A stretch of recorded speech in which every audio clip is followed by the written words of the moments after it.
Corona से अनाथ हुए बच्चों के लिए सीएम नीतीश ने दिखाई दरिया दिली, ट्वीट कर किया बड़ा ऐलान।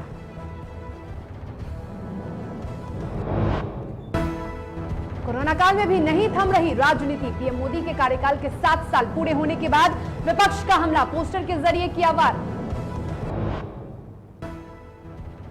कटिहार में गड्ढा बना मौत का कब्रगाह, गड्ढे में गिरने से 3 बच्चे की मौत, परिजनों में मचा कोहराम।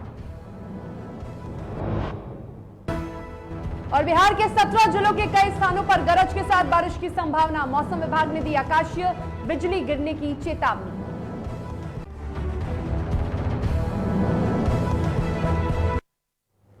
नमस्कार, आप देख रहे हैं डीटीवी भारत, आपके साथ मैं हूं शर्मिला चौहान। खबरों की शुरुआत करेंगे और सबसे पहले बात करेंगे बिहार के मुखिया नीतीश कुमार की।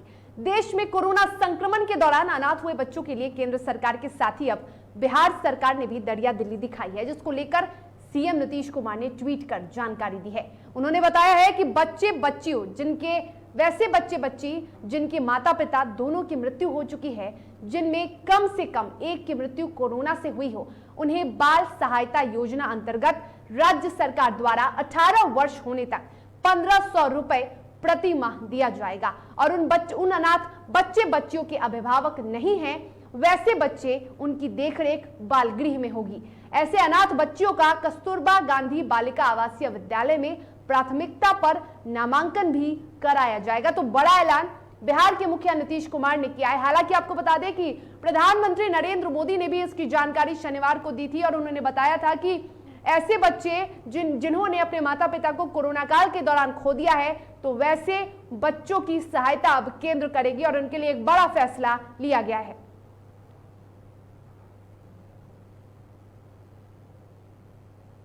केंद्रीय मंत्री रविशंकर प्रसाद ने बीते दिन पटना के कई अस्पतालों का दौरा किया और उस दौरान रविशंकर प्रसाद ने राहुल गांधी को लेकर सवाल खड़ा कर दिया और पूछा कि क्या राहुल गांधी ने कोरोना का टीका लगवाया है और यदि लगवाया है तो कहां से, यह भी जनता को बताए। अब इस मामले में कांग्रेस प्रवक्ता राजेश राठौर ने केंद्रीय मंत्री से सवाल किया है और कहा कि बिहार में वैक्सीनेशन ठीक से नहीं हो पा रहा है, इसके लिए कौन जिम्मेदार है। शंकर प्रसाद जी बिहार के नहीं देश के बड़े नेता हैं और पटना के सांसद रविशंकर प्रसाद जी तो ये पहले बताएं कि पिछले 3 दिनों से 18+ के लोगों को वैक्सीन क्यों नहीं लग रहा है, वैक्सीन की आपूर्ति क्यों नहीं हो रही है। रविशंकर प्रसाद जी ये क्यों नहीं बताते हैं, जब दुनिया 2020 के अगस्त में ही वैक्सीन का ऑर्डर दे दिया तो भारत 2021 के महामारी का इंतजार क्यों कर रहा था। तो रविशंकर प्रसाद जी ये बताइए, एक तरफ अमेरिका अपने आधे से ज्यादा नागरिकों को वैक्सीन लगवा दिया, ऐसी स्थिति में भारत मात्र 3.3% इन लोगों को वैक्सीनेशन करा पाया है। ऐसी स्थिति में क्या राहुल गांधी प्रधानमंत्री होते तो पूरा करते। और बिहार में कोरोना काल में भी राजनीति नहीं थम रही, लगातार विपक्ष पोस्टर के जरिए सरकार की कार्यशैली पर सवाल उठा रहा है। राजद दफ्तर के बाहर एक और पोस्टर लगाया गया जिसमें पीएम मोदी के 7 साल को गिनाया गया है। बता दें कि 30 मई को पीएम मोदी के कार्यकाल के 7 साल पूरे हो गए हैं, जिसको लेकर विपक्ष ने पोस्टर के जरिए हमला बोला।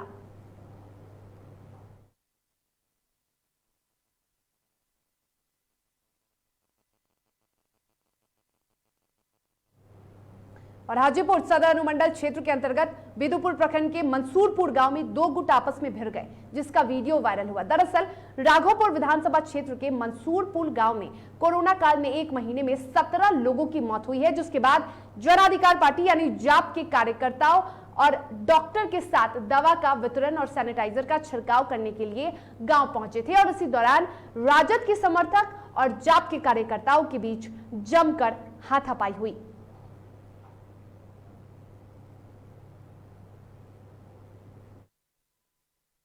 ये एक्चुअली आज पप्पू यादव जी ने कुछ मेडिसिन और कुछ डॉक्टर को यहाँ पे भेजा, जो आज तक तो कोई डॉक्टर और मेडिसिन लेकर करके यहाँ पर आया नहीं। पप्पू यादव जी ने अच्छा कार्य किया, तो यहाँ पर कुछ आरजेडी के ऊपर लोग आकर करके यहाँ पर हंगामा करना शुरू कर दिए कि दवा नहीं बटेगी, मेडिसिन नहीं बटेगी।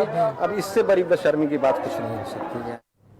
और इस पर अधिक जानकारी के लिए वैशाली से हमारे संवाददाता अनिल फोन लाइन पे जुड़े हुए हैं। अनिल, आखिर यह हाथापाई 2 पक्षों के बीच हुई क्यों थी, क्या वजह थी?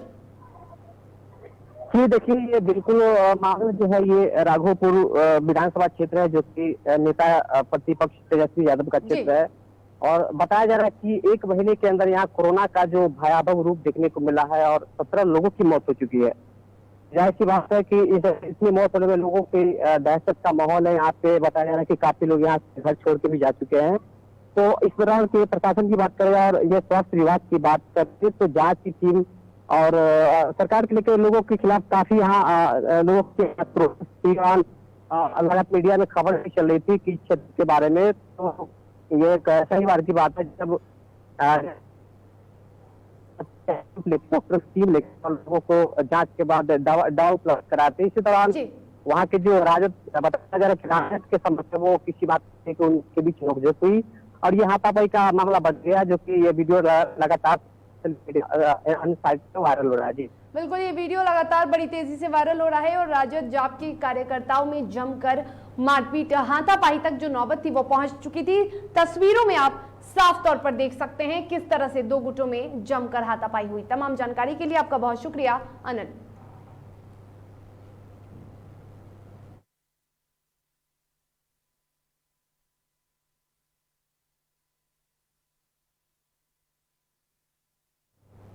बिहार में 1 जून तक लॉकडाउन लगा हुआ है, जिसके बाद भी कुछ लोग ऐसे हैं जो लॉकडाउन का उल्लंघन करते नजर आ रहे हैं। ऐसी तस्वीर राजधानी पटना के आर ब्लॉक चौराहे से सामने आई है, जहां दूसरे राज्य से आ रही गाड़ियों की पुलिस खास कर चेकिंग कर रही है और इसी कड़ी में पुलिस ने 2 गाड़ियों को पकड़ा। बताया जा रहा है कि दोनों गाड़ियों में करीब 7 से 8 लोग बैठे हुए थे, जिनका चालान भी काटा गया। पुलिस के मुताबिक गाड़ी में बैठे कई लोगों ने मास्क नहीं लगाया था और न ही किसी ने सोशल डिस्टेंसिंग का पालन किया, जिनके खिलाफ कार्रवाई की गई। तो बता दें कि जिस तरह से लगातार लॉकडाउन चल रहा है और ऐसे में प्रशासन पूरी तरह से सख्त है, खासतौर पर उन गाड़ियों की चेकिंग की जा रही है जो बाहर से यानी दूसरे जिले से आ रहे हैं और ऐसे में लॉकडाउन के बीच पुलिस एक्शन मोड में है। लगातार लोगों पर कार्रवाई भी की जा रही है, वैसे लोगों पर कार्रवाई की जा रही है जो अनावश्यक तौर पे बिना किसी वजह के घर से बाहर निकल रहे हैं। तो ये तस्वीरें आपको राजधानी पटना की दिखाई जा रही है, जहां 2 गाड़ियों को वाहन चेकिंग के दौरान जब्त किया गया। और बेतिया अनुमंडल क्षेत्र में लॉकडाउन का उल्लंघन अब आम बात हो गया है।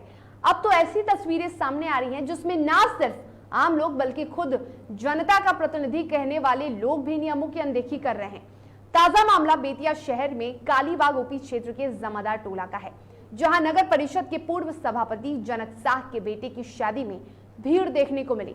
सबसे हैरान कर देने वाली बात यह है कि भीड़ में शामिल अधिकतर लोगों ने मास्क का उपयोग नहीं किया था और एक तरफ जहां शादी समारोह में सरकार द्वारा 20 लोगों को ही हिस्सा लेने का आदेश दिया जा रहा है, तो वहीं दूसरी ओर यहां लोगों द्वारा गाइडलाइन की धज्जियां उड़ाई जा रही हैं। तो तस्वीरें आप देख सकते हैं, एक तरफ जहां लॉकडाउन का पालन करने की सरकार अपील कर रही है, सरकार ये कह रही है कि दूसरी लहर में सावधान रहने की जरूरत है। जरा इन तस्वीरों को देखिए, क्या इन तस्वीरों को देखकर लगता है कि इस शादी समारोह में शामिल होने वाले जो लोग हैं वो 20, उनकी संख्या 20 है? क्योंकि खास तौर पर सरकार ने यही आदेश दिया है कि जो भी शादी समारोह या शादी कार्यक्रम होने हैं उसमें सिर्फ और सिर्फ 20 लोग ही शामिल होंगे और शादी समारोह से पहले 3 दिन पहले स्थानीय थाना को इसकी सूचना देनी है। लेकिन क्या तस्वीरें देखकर लगता है कि नियमों का जो पालन है वो किया जा रहा है? साफ तौर पे आप देख सकते हैं किस तरह से नियमों की धज्जियां उड़ाई जा रही हैं। और ये तस्वीरें हम लगातार आपको बेतिया की दिखा रहे हैं, जहां लॉकडाउन की खिल्ली उड़ाई जा रही है, सरकार के नियमों की खिल्ली उड़ाई जा रही है। और प्रशासन कहाँ है, ये भी सवाल है। क्या प्रशासन को नहीं दिख रहा? इतनी लंबी बड़ी संख्या में जो लोग जा रहे हैं, शादी समारोह में हिस्सा ले रहे हैं, शादी की रस्मों को निभा रहे हैं, इतनी बड़ी संख्या में, क्या इससे कोरोना का खतरा नहीं बढ़ेगा?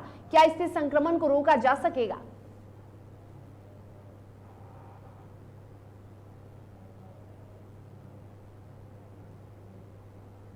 देश में लगातार संक्रमण दर में गिरावट हो रही है। पिछले 24 घंटे में 1,65,553 नए मरीजों की पुष्टि हुई है और इसके साथ ही पिछले 24 घंटे में कोरोना से 3,460 लोगों की मौत हुई है। बात यदि एक्टिव मरीजों की करें तो देश में 21,14,508 एक्टिव मरीजों की संख्या है। वहीं 24 घंटे में 2,76,309 मरीज अब तक स्वस्थ हो चुके हैं।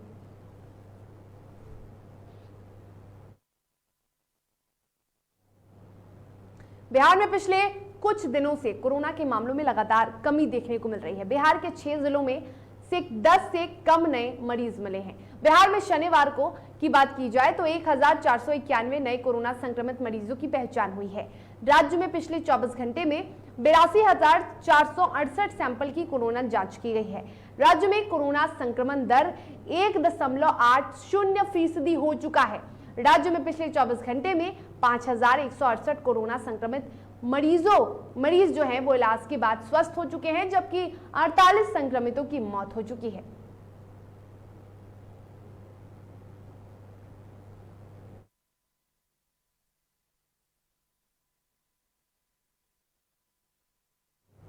और समस्तीपुर जिले के विभूतिपुर के सीपीआईएम विधायक अजय कुमार पर अज्ञात लोगों ने हमला कर दिया। जिस समय विधायक पर हमला हुआ उस वक्त वो बंगाली टोला स्थित पार्टी कार्यालय में थे। जानकारी के मुताबिक 1 दर्जन लोगों ने ईंट और पत्थरों से कार्यालय पर हमला किया। इतना ही नहीं, कार्यालय के बाहर खड़ी विधायक की गाड़ी को भी क्षतिग्रस्त कर दिया। इस हमले में विधायक के बॉडीगार्ड को भी चोटें आई हैं। सूचना मिलने के बाद मौके पर पहुंची पुलिस ने एक व्यक्ति को हिरासत में लिया है और थाने में ले जाकर उससे पूछताछ कर रही है। और इस पर अधिक जानकारी के लिए हमारे साथ समस्तीपुर से संवाददाता सुनील जुड़े हुए हैं। सुनील, क्या पूरा मामला है? आखिर विधायक पर अज्ञात लोगों ने हमला क्यों किया? बता दें, समस्तीपुर नगर थाना इलाके के स्टेशन रोड स्थित सीपीआईएम पार्टी कार्यालय में है, जहां विधायक का आवास भी है। वहां पर काफी नोक-झोंक हुई उनके सुरक्षा गार्ड के साथ और 15 से 20 संख्या में आए अपराधियों ने पहले उनके मारपीट की और उनके जो गाड़ी है स्कॉर्पियो उनको काफी क्षतिग्रस्त पहुंचाई है।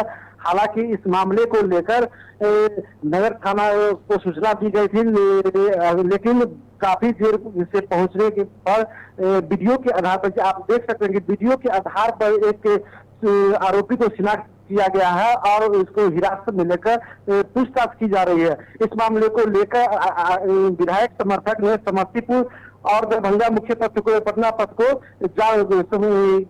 जाम कर दिया गया था और जिला प्रशासन के खिलाफ जमकर नारेबाजी कर रही है। सुनील, क्या विधायक जी को भी चोटें आई हैं? क्योंकि बताया जा रहा है कि विधायक के जो सुरक्षाकर्मी थे उनको चोटें आई हैं, वो घायल हैं। विधायक जी की क्या स्थिति है अभी?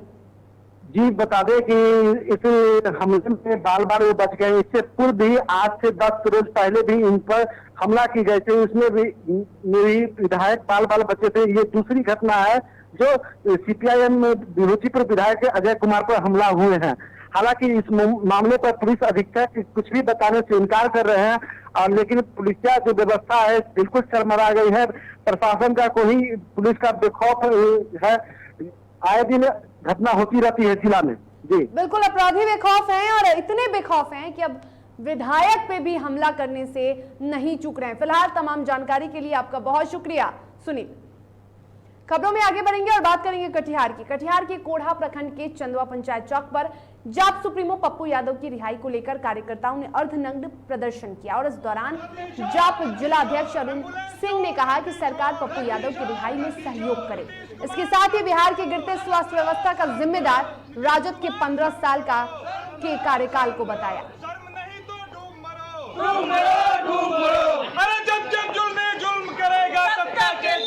जिंदाबाद जिंदाबाद जिंदाबाद, पप्पू यादव को रिहा करो, रिहा करो, रिहा करो। नीतीश कुमार मुर्दाबाद, मुर्दाबाद मुर्दाबाद। राजीव प्रताप रूडी मुर्दाबाद, मुर्दाबाद मुर्दाबाद। इस धरना से सरकार के पास हम लोग यही संदेश भेजना चाहते हैं कि जो गरीब बुढ़वा को जो है सो सब दिन जो मदद किया उसको आज आप जेल में रखे हुए हैं, और जिसको जेल में रखना चाहिए उसको जो है सो सत्ता के मलाई खिला करके बाहर रखे हुए हैं। हम लोग का कहना है कि पप्पू यादव को अविलंब से अविलंब रिहा किया जाए और राजीव प्रताप रूढ़ी को इस एम्बुलेंस के चोरी के मामले में उनके ऊपर FIR करके उनको जेल के अंदर डाला जाए। कटिहार में एक दर्दनाक हादसा हुआ जिसने 3 मासूमों की जान ले ली। मामला आजमगढ़ थाना क्षेत्र के श्रीकौल गांव का है, जहां खेत में खेलने के दौरान 3 बच्चों की गड्ढे में गिरने से मौत हो गई। बताया जा रहा है कि लगातार हो रही बारिश के कारण गड्ढा भरा हुआ था, जिससे तीनों बच्चों की डूबने से मौत हो गई। फिलहाल तीनों बच्चों के शव को बाहर निकाल लिया गया है।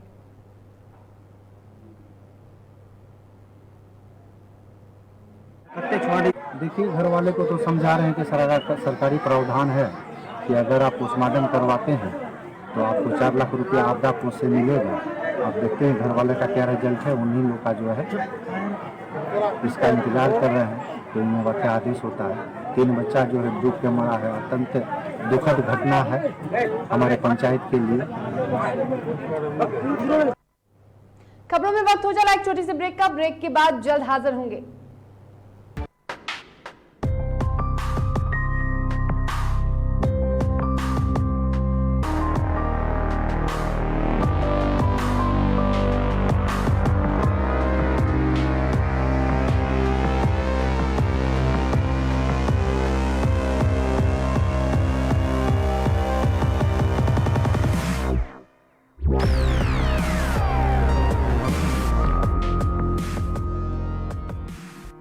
नमस्कार, मेरा नाम है सौरभ सफारी। मैं पटना रंगमंच का एक अभिनेता हूँ। कुछ दिन पहले मेरा कोरोना का रिपोर्ट पॉजिटिव आया था, जिसको सुनते ही मेरे घर वाले, मेरे दोस्त सब लोग परेशान हो गए थे। ऐसी स्थिति में मैं घबराते हुए नहीं बल्कि हौसले से और समझदारी से काम लेते हुए डॉक्टरों की सलाह पर घर में ही रह करके खुद का इलाज किया और सारी सुविधाएं ली और दिन में 3 बार भाप लिया और जो भी चीज़ होता है इन चीज़ों पर संयम रखा और इन चीज़ों का काम किया। तब जा करके मेरी स्थिति में सुधार हुआ और आज मैं कोरोना नेगेटिव। हाँ, मैंने कोरोना को हराया है। आप भी हिम्मत रखिए, हौसला रखिए, अपनों का सहयोग लीजिए और कोरोना पे जंग जीतिए। धन्यवाद।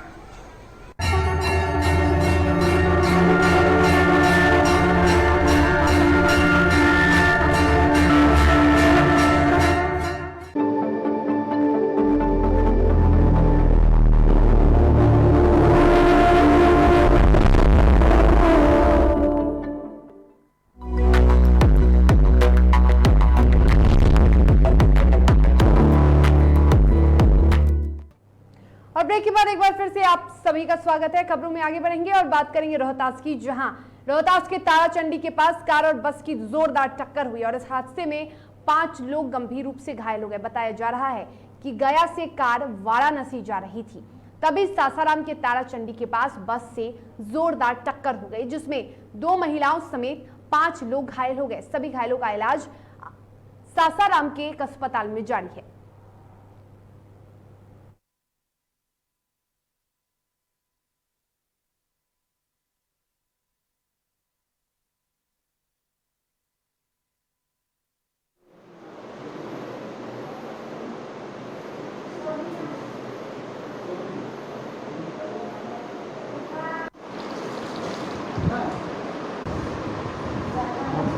इधर से गाड़ी अपने साइड में आ रहे थे और अचानक से बस लगे। नवादा के मुफस्सिल थाना क्षेत्र के नहर पर एक वाहन की चपेट में आने से एक युवक की घटनास्थल पर ही मौत हो गई। घटना की सूचना मिलने पर मौके पर पहुंची पुलिस ने शव को कब्जे में लेकर पोस्टमार्टम के लिए भेज दिया और मामले की जांच में जुटी है। वहीं इस घटना के बाद से परिजनों का रो रो कर बुरा हाल है।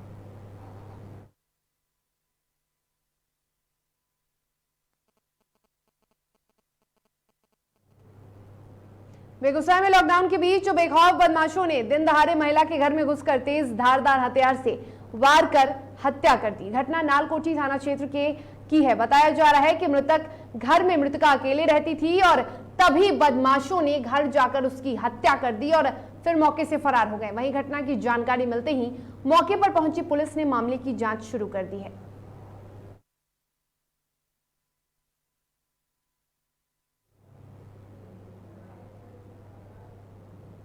बक्सर के मुफस्सिल थाना क्षेत्र के पंडितपुर गांव में पहले के विवाद में 3 युवकों के द्वारा मिलकर एक युवक के साथ मारपीट की गई और उसके बाद उसे कोई विषाक्त पदार्थ पिला दिया गया जिससे वो बेहोश हो गया। बाद में सड़क पर बेहोशी की हालत में पड़े युवक को देखकर ग्रामीणों ने उसे सदर अस्पताल में भर्ती कराया, जहां उसका इलाज जारी है। फिलहाल पुलिस पूरे मामले की जांच कर रही है।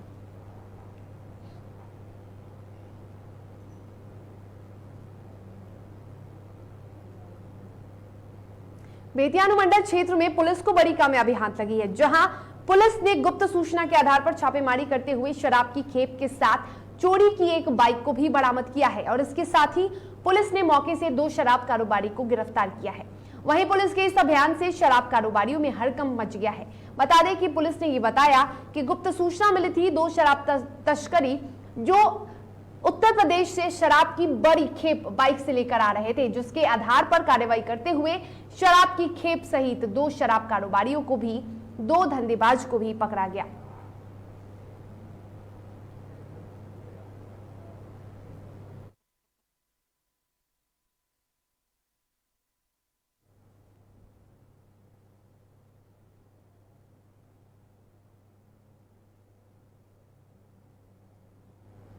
लखीसराय सदर थाना क्षेत्र में पुलिस को शराब माफियाओं के खिलाफ बड़ी सफलता हाथ लगी है। पुलिस ने गुप्त सूचना के आधार पर बलगुदर गांव के एक राइस मिल के पास झाड़ी में छिपाकर रखे हुए 168 बोतल विदेशी शराब को बरामद किया है। वहीं शराब माफिया मौके से फरार होने में कामयाब हो गए। वहीं पुलिस फरार शराब माफियाओं की तलाश में जुटी है।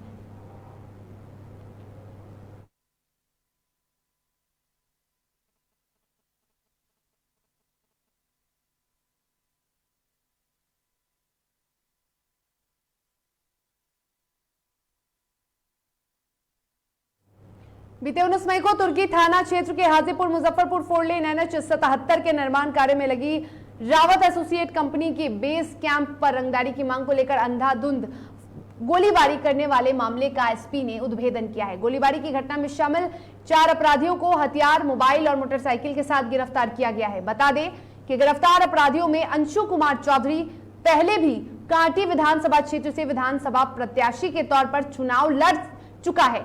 एसएसपी जयकांत ने बताया कि गिरफ्तार अपराधियों ने रावत एसोसिएट के डायरेक्टर के मोबाइल पर रंगदारी मांगा था, जिसे नहीं देने पर बम से उड़ा देने की भी धमकी दी गई थी।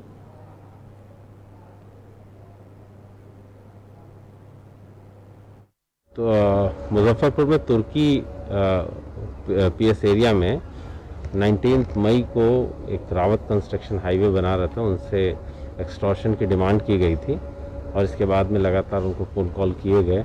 इस मामले में पुलिस ने 4 लोगों को अरेस्ट किया है और जिन्होंने अपने अपराध को स्वीकार कर लिया है। इनके पास से एक पिस्टल, एक देसी कट्टा और फायरिंग जो इन लोगों ने की थी इंसिडेंट, उस दौरान प्रयोग की गई बाइकें और अन्य सामान बरामद हुआ है।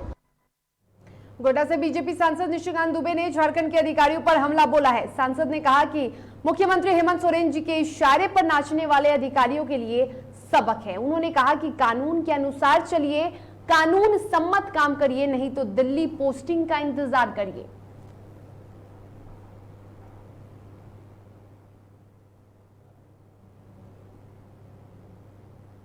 वहीं बीजेपी सांसद निशिकांत दुबे के बयान पर जेएमएम ने भी पलटवार किया है। जेएमएम नेता ने ऐसे शब्द के इस्तेमाल करने को गलत बताया है और कहा कि प्रधानमंत्री मोदी को इस मामले में संज्ञान लेना चाहिए।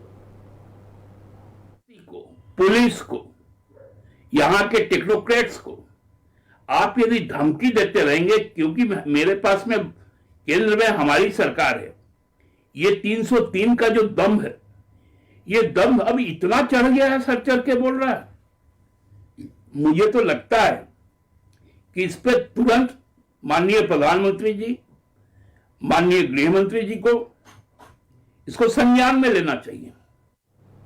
बोकारो के बेरमो गांधीनगर थाना क्षेत्र के अंतर्गत 4 नंबर माइंस के पास तेज रफ्तार स्कॉर्पियो ने अनियंत्रित होकर 100 फीट नीचे खाई में जा गिरी। बताया जा रहा है कि स्कॉर्पियो में कुल 4 लोग सवार थे, जिसमें घटनास्थल पर एक की मौत हो गई। हादसे में 3 लोग गंभीर रूप से घायल बताए जा रहे हैं, जिन्हें अस्पताल में भर्ती कराया गया है, जहां इनका इलाज जारी है।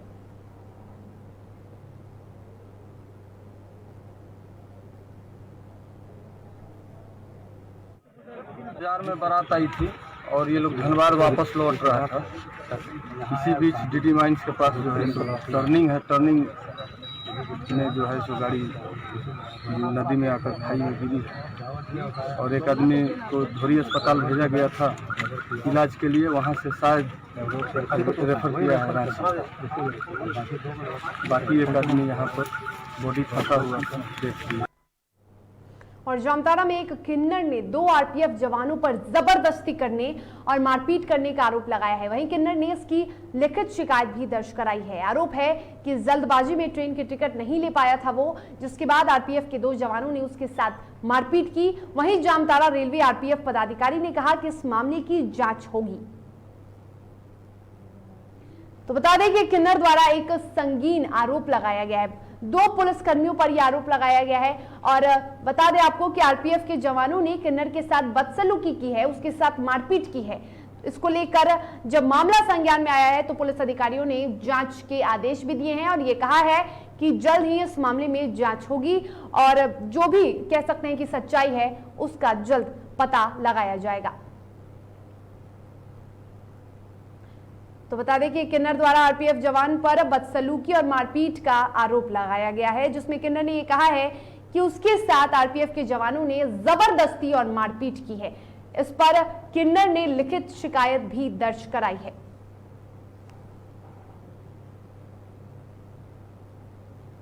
और वो आकर पूछे तुम कहाँ जा रही हो, तो हम बोले मधुपुर जा रहे हैं।